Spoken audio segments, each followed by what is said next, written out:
And I'm going to prove it here in a minute. Heard about a fellow, his name is Wendell Berry. He's a farmer in Kentucky and a writer. And he has a habit of going to church on Sunday morning. And he goes to church in the church where his father went and his grandfather went. And then he comes home from church and has dinner at home. And then he never works on Sunday. He takes a walk in the field on his place near the Kentucky River.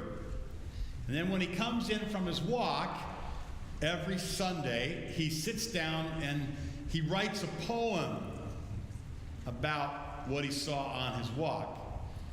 And over the years, these have been collected, and it was given to me as a gift, a beautiful volume of Wendell Berry's Sabbath poems. What Wendell Berry discovered is there's something about the rhythm of rest and work. There's something about taking time to rest and the importance of taking time to rest. And you probably know this, but the Old Testament Sabbath laws are not binding on New Testament believers. You know that. I won't go into a big argument about that. Let's just state it as a fact. Old Testament Sabbath laws aren't binding on New Testament believers, but the idea that God made us for a rhythm of rest and work is really clear in the Bible. Now, if I ask you if you like poetry, some of you were actually bold enough to say publicly that you don't like poetry. So you don't like this. The Lord is my shepherd. I shall not want. You don't like this. I understand you don't like poetry. You don't like the most famous poetry in the world. He makes me lie down in green pastures. He leads me beside still waters. He restores my soul. I get it. You don't like that. See, I proved you wrong. You do like poetry.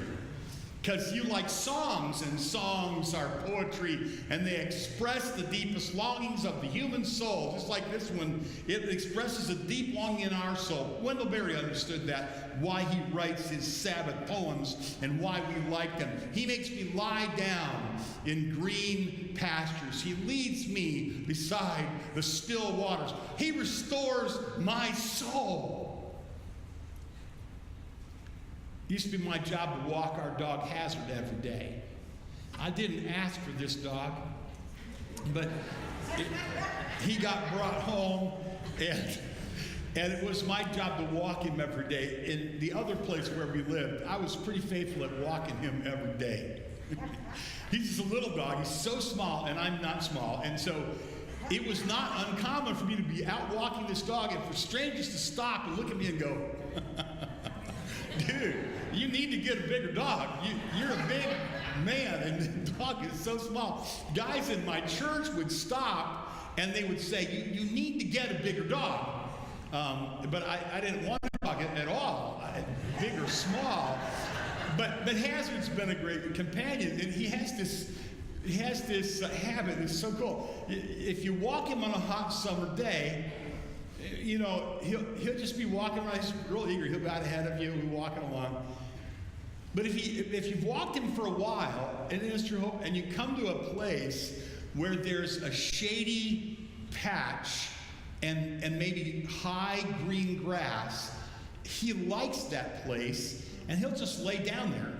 Even if you're just walking along at a pace, he'll just I like it here, I'm going to lay down. And he'll lay down, and you won't know it until you've drug him a couple of you just lay there, and you'll just drag him. I just kind of hope nobody ever sees me dragging him through the grass, because they probably would arrest me. Like, that's a big dude, he's dragging this little dog around. Even Hazard understands that there's something to lying down in green pastures.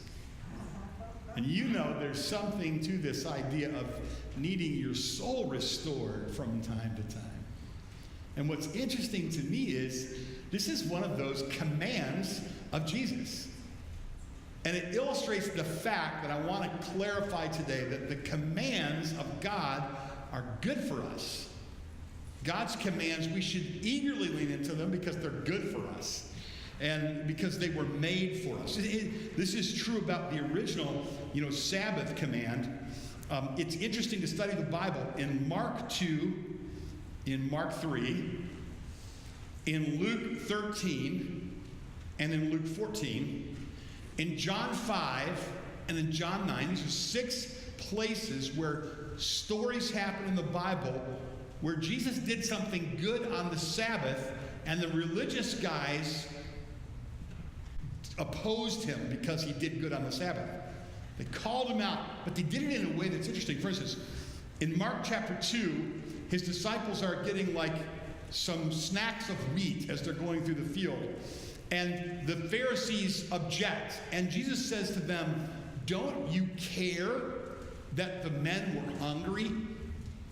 Almost like the point of the Sabbath law, wasn't for you to hurt people.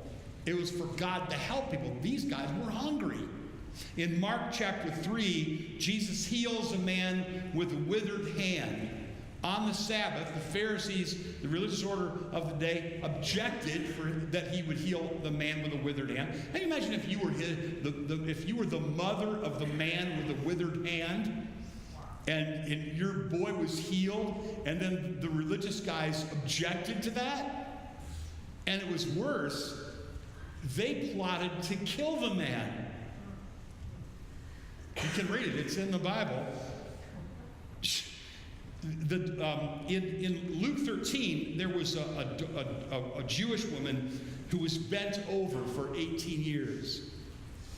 Jesus healed her, and he also called her. He did something really unique. It was common to refer to a man that was a Jew as a son of Abraham. But no one ever called a Jewish woman a daughter of Abraham until Jesus did it. Jesus said, "Gentlemen, this is a daughter of Abraham." And he said, he literally says, "What were you thinking when you objected to me healing a daughter of Abraham? What were you thinking?" is what he says. This is the 3rd time that Jesus rebukes the Pharisees for misunderstanding that the purpose of rest is for the good of people. In Luke 14, a man with edema or a terrible swelling is healed. And Jesus says, and they object, and Jesus says, because he did it on the Sabbath, and Jesus says, "What if your son fell in a pit on the Sabbath? Wouldn't you get him out?" In other words, don't you love people? Don't you value people? Why am I saying this? I'm trying to establish that Jesus over and over again wanted people to understand that if he gave them a command, it was for their good. It was for their help. It was for their health. It was for their good. In John 5, this is a remarkable one.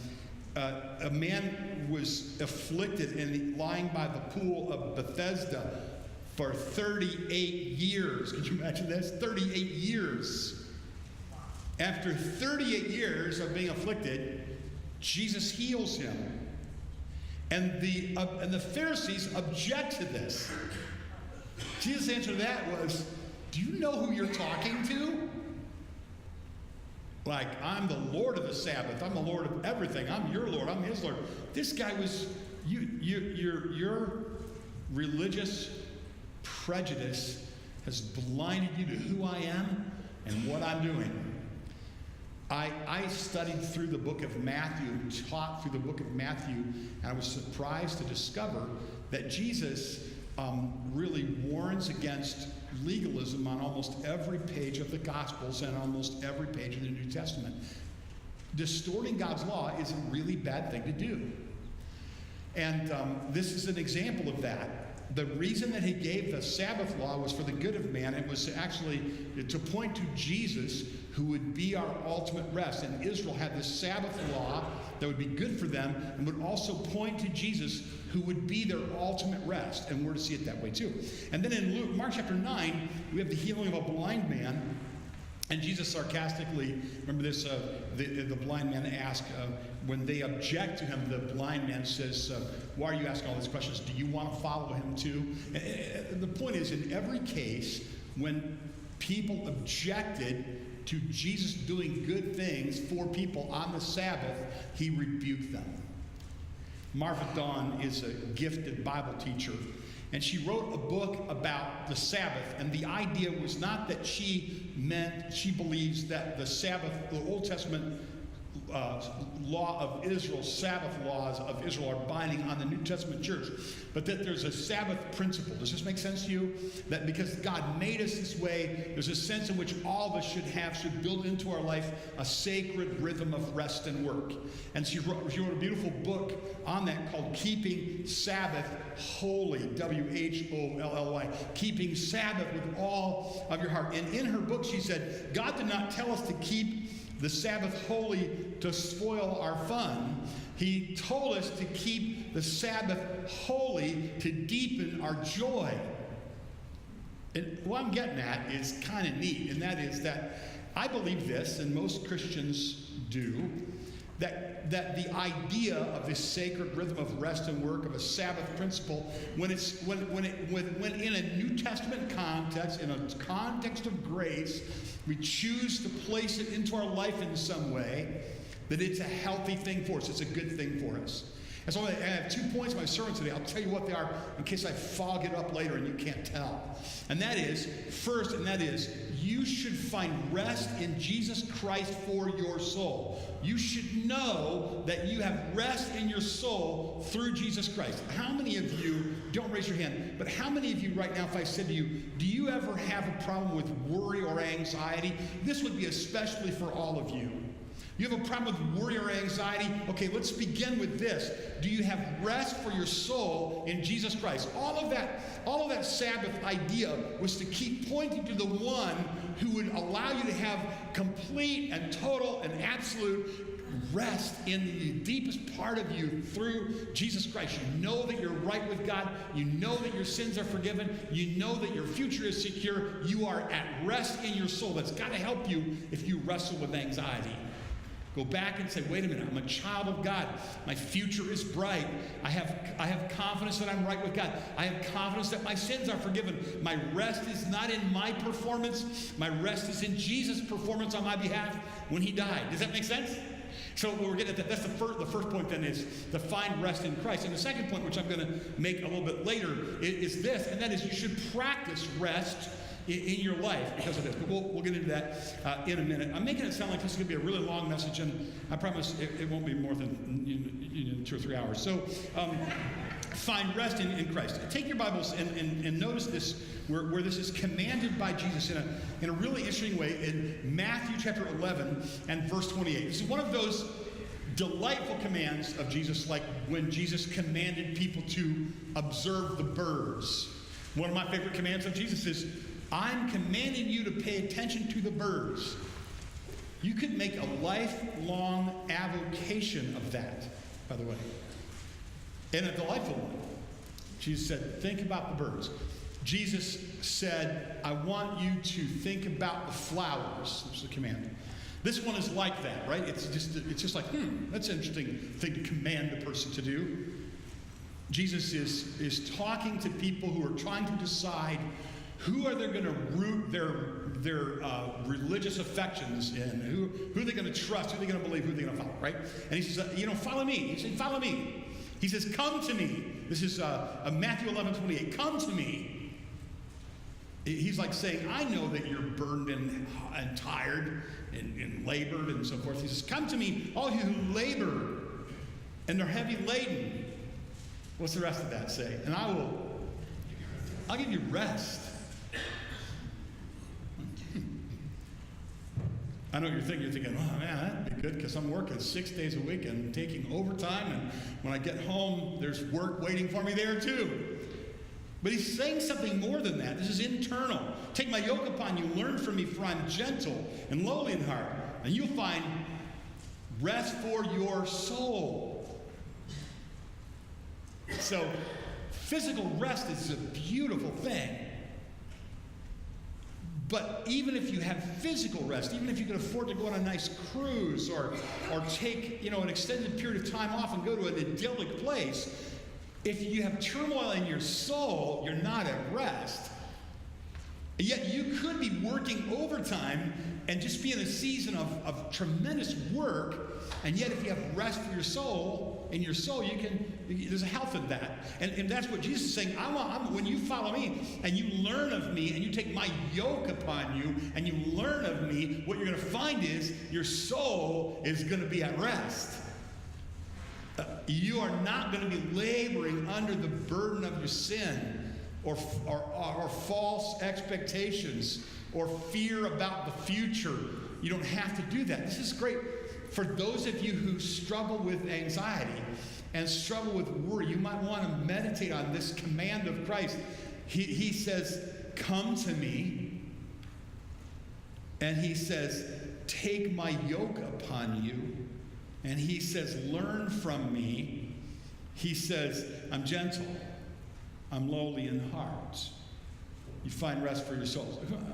This might shock you, but if your soul isn't at rest, you're not following Jesus well.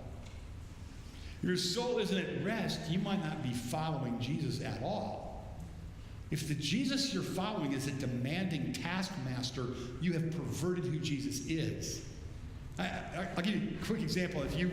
We homeschooled, and so we went to this conference every year to school at home, and we were just bad at it. We were just bad at it. So we just thank the Lord that our kids just went out into the world and were able to make it, because we would never say, hey, follow us in homeschool like we do. We go every year to this conference, and they would give us all these ideas about how to homeschool. Remember this, Lois? Especially the real, there were some ladies that were just super, super organized, and I would skip their sessions. I would go to the sessions where, I swear I did this over and over again. I would go to the sessions where they were telling about motivational things, but the ones that were the nuts and bolts, how to diagram sentence, how to teach algebra, I would rather have my fingernails taken out with needle-nose pliers than sit through this. So I would totally blow off those sessions and drive home with my kids and we'd open a box. When we look at all the curriculum, and we would think, oh man, we're not going to do this. It was like when we drove away from that conference, we drove away with a burden. I mean, we had a serious burden on us. And what would happen is, about 6 weeks into our failure in homeschooling every year, we would say, well, I can't do this, so we're just going to have to be together as a family and love each other and read good books, and if the people from the state come in to check us out, we're going to pray it's a good day, Okay, seriously, I'll tell you this. I shouldn't, but this happened one day. So someone from the State Department of Education or whatever, this mean people, they came to see how we were doing. And you remember this, Lois? And you don't remember that? Yes, you do. You remember. Yes, you do. So the lady comes from the school, whatever, and she goes, hi, and she said, it was interesting because she comes in and she goes, my name is Mrs. Hatton. Do you remember this? Are you remember any of this yet at all? Yeah.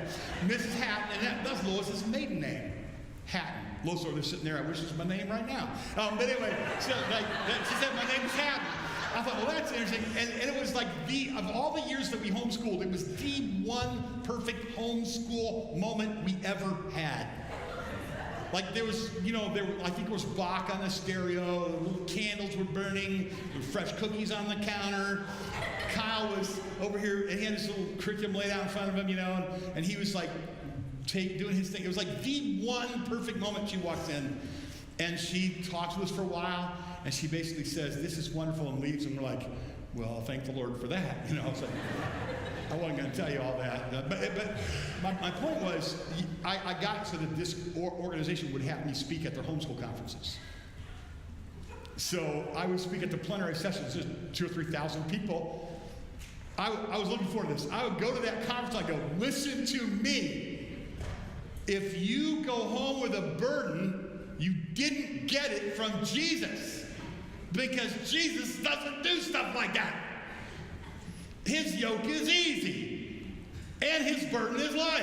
You know what convinced about that? Should have been the chorus of hearty amens right there. His yoke is easy. His burden is light. If you're following Jesus, then there should be rest in your soul.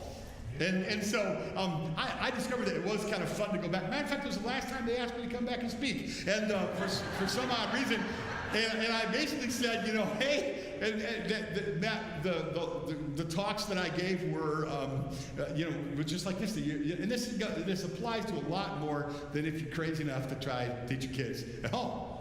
Because I know what it's like if you're working to see to it your kids are in a Christian school, or if you're connecting with your kids and helping them, in a regular school or whatever, secondary school, then you still can worry, can't you? Or if you're trying to, you can still put a burden of worry on your Christianity. And I'm just saying, that's interesting, because if you're really following Jesus, then you're experiencing rest for your soul. And if you don't have rest in your soul, maybe you're not following Jesus right. Is it fair to say that? Think about that. He wants you to cultivate rest in your deepest part of you, because he is already pleased with you through his Son, our Savior, Jesus Christ. It's a little bit like this. When I was younger, I'd love to go and hear Joe Stoll speak. And Joe Stoll was the president of Moody Bible Institute at the time. Charismatic guy, wonderful Christian guy, and I really, really looked up to him. He was on a panel discussion once, and somebody asked him about taking a day off as a pastor. And they were kind of pushing, like if, souls are at stake, and you should not be slothful, and you should keep the hammer down. And she said, well, do you take a day off? And he says, I do. I have a day that I sometimes golf or mow the lawn. I take a day off. And she said, well, I will tell you this, the devil, he doesn't take a day off. And Joe Stoll smiled and said, well, that's true, but the devil isn't my role model. Jesus is, and he took a day off. Okay? Think about that. Jesus took naps. Can I get a witness on this? Don't do this right now, please. Do this a little bit later. Jesus took naps. Isn't that good? Sometimes he's in a boat in a storm, and he's sleeping. He's trying to teach those guys something. Jesus took walks afield and observed the birds. It took time with a handful of friends, and it took time for leisurely eating with friends. Even though the whole world was in need, Jesus is our role model. And his life had rest built into it. I just love that. And he wants to build rest into our lives. And this is interesting, because if you look in the Old Testament in Isaiah, there's an interesting passage there that it gives this flavor, even in talking to Israel about the Old Testament command for the Sabbath. Listen how it's expressed in Isaiah 58:13. If you turn back your foot from the Sabbath, from doing your pleasure on my holy day. In other words, if you trust me and you do what I say on the Sabbath, if you call the Sabbath a delight, and the holy day of the Lord honorable. If you honor it, not doing your own ways or seeking your own pleasure or talking idly, then you will take delight in the Lord, and I will make you ride on the heights of the earth, and I will feed you with the heritage of Jacob your father. I promise this. The mouth of the Lord has spoken this. What feeling do you get? What emotion does that evoke when you read this? It's God saying to his people, my commands are good for your soul. And for maybe some of you that are here right now, you need to hear this. You need to hear that it is not only okay, but it's a command of God that you build rest into your life. That you rest in the Lord and not in your performance, in the Lord's righteousness and not in your righteousness. Do you get that? That's what it means to be saved. You no longer you're not saved by works, but you're saved by grace. Salvation isn't a result of works. Salvation is a gift from God. Therefore, you can rest for your souls, and it's good for you. Let me show you three things here on this. That when you rest like this in your soul and physically even, there are good results. First of all, there's a rhythm of a heart at rest from God. And by the way, a heart at rest is a gift from God, and it's a gift he wants to give us. Heart at rest is a gift from God. And there's a rhythm of it. In other words, there were times when Jesus exhausted himself working. worked through the night, labored, exhausted himself. And then there were other times when he was in the wilderness, Jesus, in the wilderness, alone with his Father, for extended periods of time. And he was resting, he was worshiping. It's like the heartbeat of the universe. It's the way God made it. It's like a heart doesn't work all the time. It works on and off and on and off. And so it is with us. Wendell Berry, on one of his Sabbath walks, he was noticing, he's a conservationist, and he was noticing about the field. Thinks often of his fields, and the fields in Kentucky where he loves it. And he thought often of how important it is to let the fields rest. This is built into the economy of God. And good farmers know this, that you can't just abuse your fields and continually, demand they grow with high yield, the same thing all the time, but to rotate crops and this is built into the universe. It's true with us too. There's a rhythm. The result of observing Sabbath in our hearts is that our hearts are in keeping with the rhythm of the universe. There's a refreshment in it, and we've kind of made this point already. But Jesus said was saying that obviously Sabbath rest is good for us. But this would be even in the Old Testament when Moses was appealing to God for his people. And he was saying, I know that you didn't take us out to push us into unreasonable labor. I'm paraphrasing a passage in Exodus. But to deliver us, to lighten our load, to lighten our burden. Whenever Moses would speak to God about the people being able to worship him and observe their Sabbath, it was for their good. Anyway, I probably made that point pretty well already. There's a third thing, and that is that there's a reverence in it. So when we rest, there's a rhythm in it. And there's a refreshment in it, and there's a reverence in it. We're thinking about God, and we're thinking Godward thoughts. Once a man said to an elderly rabbi, he said, how have the Jews preserved the Sabbath for thousands of years? And the wise old rabbi said, the Jews have not preserved the Sabbath for thousands of years. The Sabbath has preserved the Jews for thousands of years.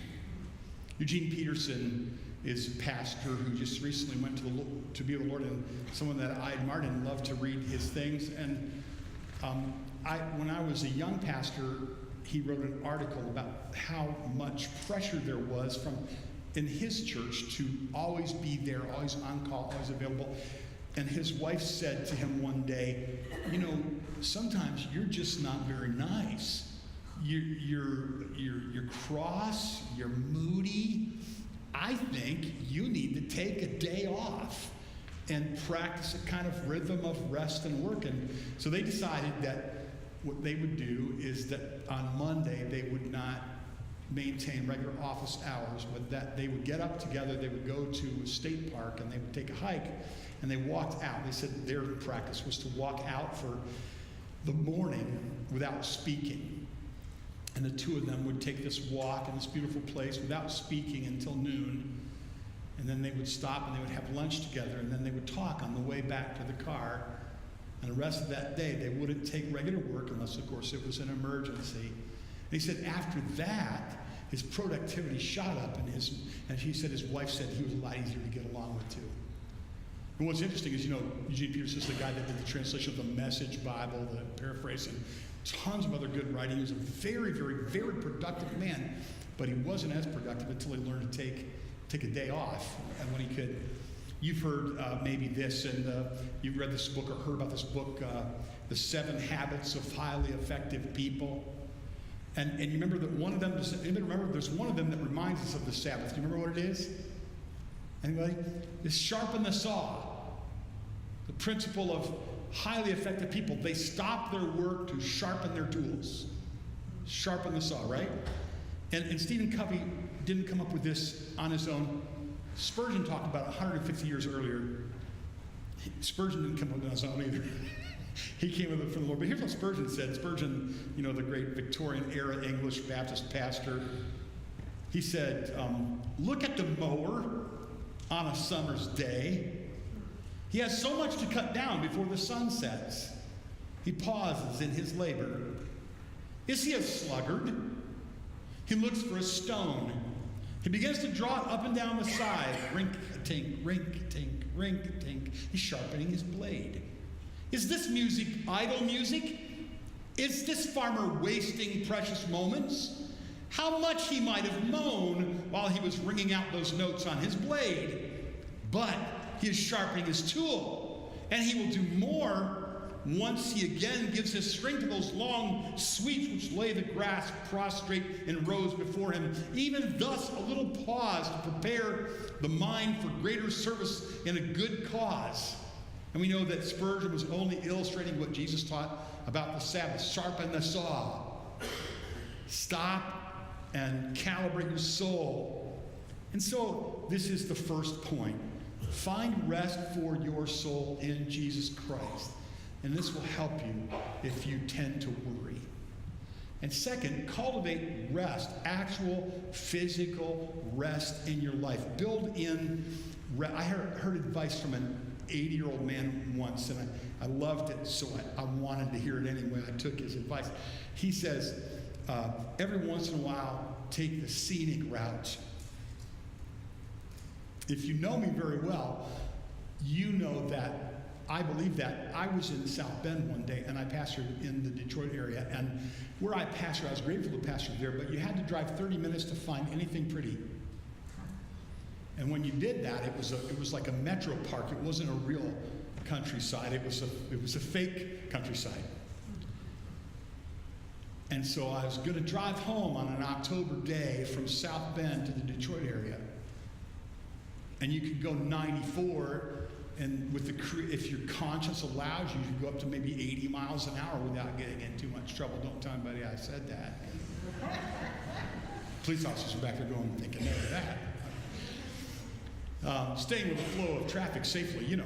Anyway, I thought, I'm going to take Route 12.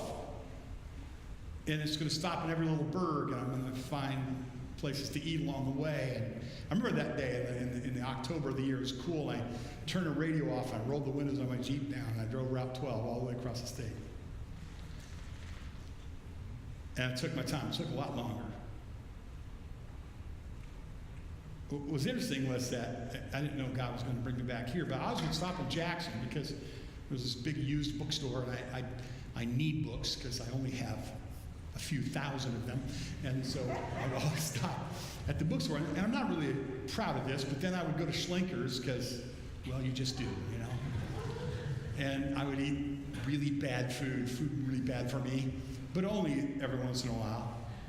And then what's interesting, though, is, driving through the countryside and thinking, wow, this is really beautiful countryside.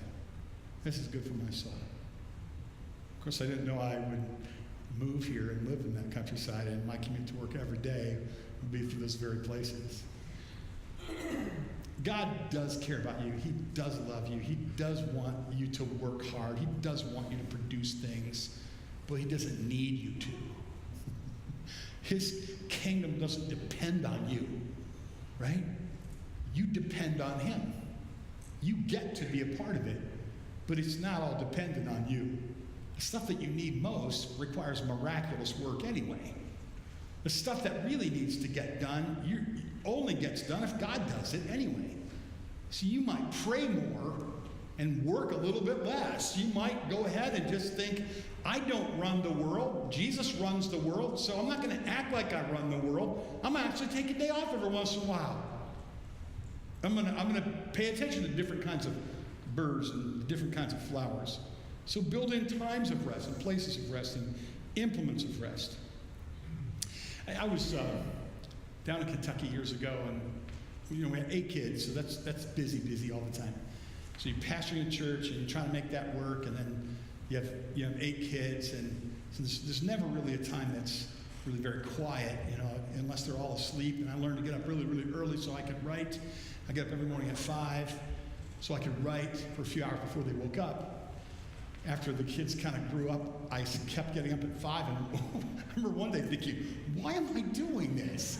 I don't have to get up at 5 o'clock. The house is quiet at 7. So I stopped getting up at 5 o'clock, and I don't get up at 5 o'clock anymore, except, take care of necessary things when you get back in bed. Anyway, we were down in Kentucky, and we had this big family, and the church is kind of demanding. Nobody's ever really happy that you got enough stuff done for them, and in this particular time in our life, it felt that way to me. And we camped out. And I remember that what happened is we took a tent down in the Red River Gorge in the Daniel Boone National Forest at the Natural Bridge campground. And Lois's sister and her brother-in-law and the kids were there. Our kids were there. And we set up our tents in this valley, and we built little fires that night. And the girls were into creative memories then. They were into these scrapbooks. And I remember that day, they were at a picnic table, and they had all these pictures spread out of the family, all the little pictures of the kids when they were little. And I went by and I looked at it, and I thought, oh my goodness, they're growing up really fast. That night, finally, when things got quiet, we were laying in the tent, and after a while, the kids' breathing slowed down, and you could tell that everybody went to sleep. I decided I would get up and take a little walk. There was a brook running right beside our tent. You could hear the water running over the rocks in the night. It was a beautiful, cool night. And I hiked up on the mountain and sat on a stump of a tree. And I was remembering something somebody taught me years ago. I had never done it, but they taught me, go to an office supply and buy a package of red dots. And then go back home and take your calendar and put red dots on some of those days every once in a while. And tell everybody these red dot days are for my family and nobody else. Unless there's an emergency, the red dot days, we're not even going to answer the phone. We're going to listen to each other. We're going to play games. We're going to read books. We're going to sit by the fire. We're going to make quilts. We're going to experiment with baked goods. We're going to have red dot days. Well, now we just live in this little house, and we only have our baby, and all of our kids are gone. And I cherish those days that we took. I'm so glad that we decided that we would have red dot days. It was good for us. That time went by so fast. Here's what I think. I think Jesus was happy with me for doing that. I think he said, that's my boy. That's what I wanted you to do. There's always going to be people pulling on you for things. That's good. You serve, you love them. That's great. But every once in a while, I just want you to sit on the porch. I don't want you to do anything or write anything or produce anything or create anything. I just want you to be, rest. Were you surprised to come to church today and the pastor tell you, you go home and rest now? Kind of cool. So I hope today that you have rest in your soul. And I hope that you experiment with having a greater rest physically too. Let's pray together.